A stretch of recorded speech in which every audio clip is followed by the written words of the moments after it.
Okay guys, saya hari ni nak makan makanan Sabah dan Sarawak. Yang makanan ni betul-betul rare.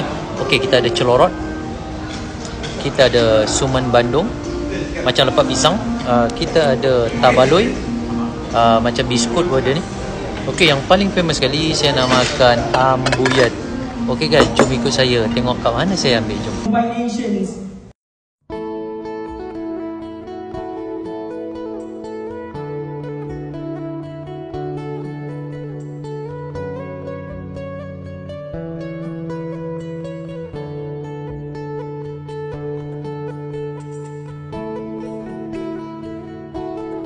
Okay guys, jom kita try celorot. Saya pun tak tahu apa celorot ni. Macam trompet pun ada.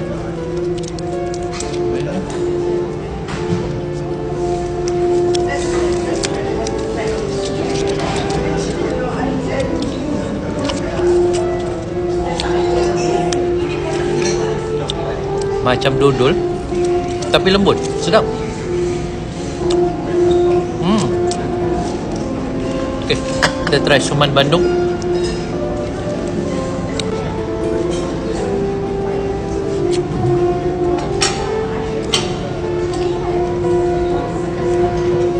Bingko ubi, macam bingko ubi. Kita try tabaloi.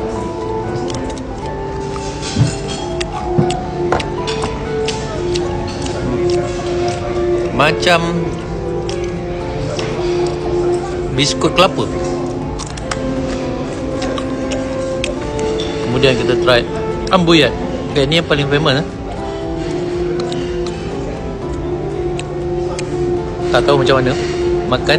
Dia campur dengan cili. Okay, macam ni lah rupa dia.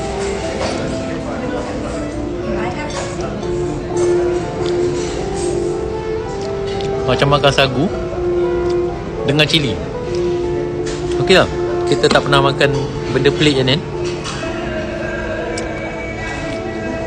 Okay guys, jangan lupa datang dekat Impian Naik LCC. Kita tengah ada promotion Sabah dan Sarawak. Okay guys, check it out.